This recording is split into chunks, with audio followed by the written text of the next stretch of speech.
लोग कुछ ना देखो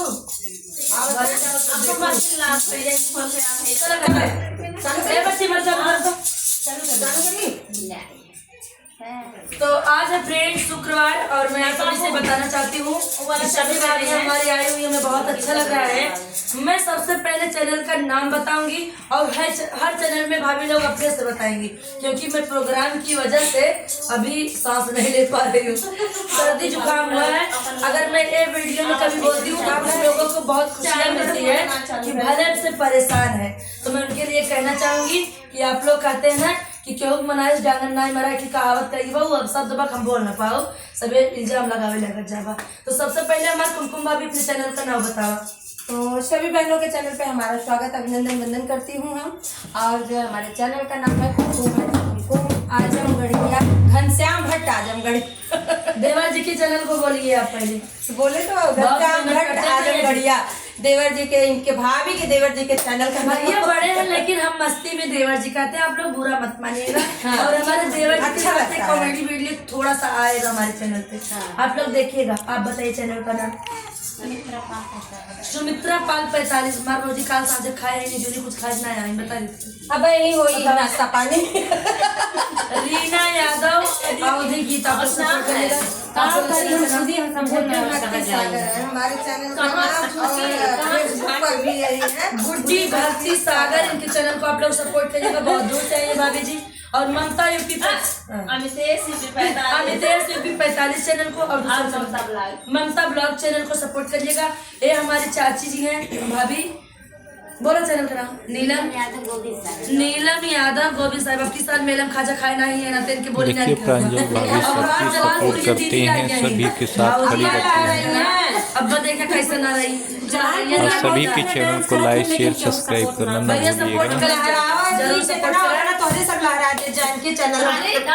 छोड़ देते ना तो तू सब सपोर्ट कर जाए और वीडियो को शेयर भौजी कितना सपोर्ट करदा कि पूरा एकदम हिल जाए चल मंगाई। बालू रे टमाटर गरिया चला बकाई से, बालू रे टमाटर गरिया चला बकाई से, बालू रे टमाटर गरिया चला बकाई से, बालू रे टमाटर गरिया चला बकाई से, चला बकाई से, वो चला बकाई से, वो चला बकाई से।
घनश्याम आजमगढ़िया चैनल को ढेर सारा प्यार दिला दीजिएगा।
सो ले तू का करे कहती हो तो जगह लेके कौन नहीं मिले तो गीत कैसा लगा कमेंट में जरूर बताइएगा। चटाई से थारी वारी ना का भैया